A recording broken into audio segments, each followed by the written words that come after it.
Well, hello, my friends in EDU 612. Yet again, this is Yost. We're going to be talking about instructional strategies and specifically instructional engagement strategies for your students. Just as a quick review, when we talk about our SMPs, especially SMPs 2 and 3, where, if you remember our symbol, the scales of justice, one of them, SMP2, is to really think critically, and the SMP3 is really all about expressing oneself to another person, communication, right? So the question becomes, what kind of structures do we use? Well, the California Frameworks actually has a nice section in here that's going to address those needs. So I'm jumping through the document. There's several pages. It's like 22 pages long, but I just want to get right to this page where it has student engagement strategies. So in this section here, the article for the next 2 or 3 pages lists these key components. One is the student engagement strategy, and then we have a nice description of the strategy, and then the math example. What I'd like to highlight is perhaps 2 or 3 of these strategies that I think are very effective in our classrooms. All of them have a certain degree of impact, but I think some of these lend themselves most to our math classrooms. This idea right here, the carousel museum walk, we actually did that. We did a modified version of that.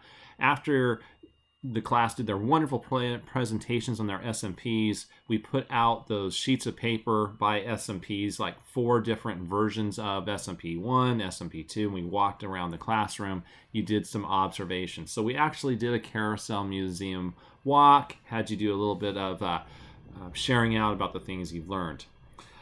We're just going to skip down to a few of these. I want to get down to one that I think is really good. It's this one right here. This one is numbered heads together.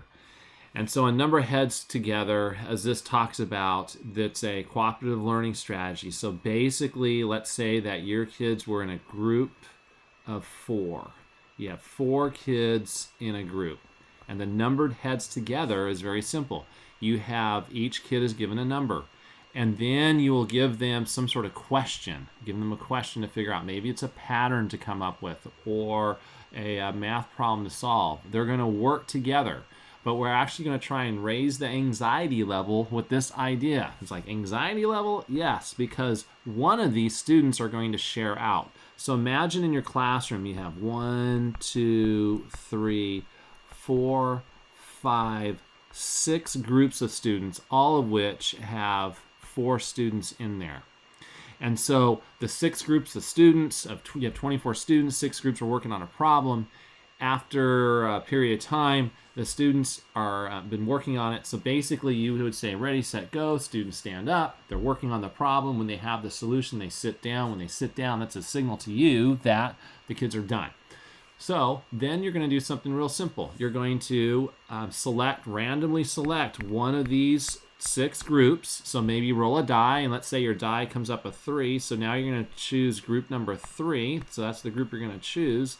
And then you roll a die again, and it's now number 2. So that means student number 2 is now going to share out their problem. Reason why it raises the anxiety level is that every student knows they have a chance to communicate. So if your group is made up of 4 students, none of them want to look foolish, and so they're going to truly listen to each other and gain that answer and be able to share out. So it's numbered heads together. Some will call it butts up, heads up, something to that effect. But I think numbered heads together is a good name of the strategy. It'll have a lot less phone calls from home instead of saying butts up, heads together. Although upper kids would probably have a good time with that. Okay, now there's other strategies that you've seen as well. This idea of think, write, pair, share. Students are given a problem to solve. First, they're asked to think and about what the problem is asking. Then they write, and then they finally share with a partner. And so that works well too. So with the strategies, you can certainly look through several of these. But I think the couple that come up really strong in your classrooms are going to be like that Think, Pair, Share. Here's that version, the one we saw before. And then this one right here, Quiz, Trade, is very good as well, especially with that kind of comprehension level of learning. You can read the description there on how it works. Those lend themselves well. So if you, as you're writing your TPA task number 2 or writing your lesson plan, and you want some student engagement strategies, you have a whole bunch that are listed here. This is from the framework, and we'll make sure that the website is listed for you to get to, and it's about on page 11 on this particular document. So with that, this is Yost with EDU 612, and just a quick overview on some student engagement strategies.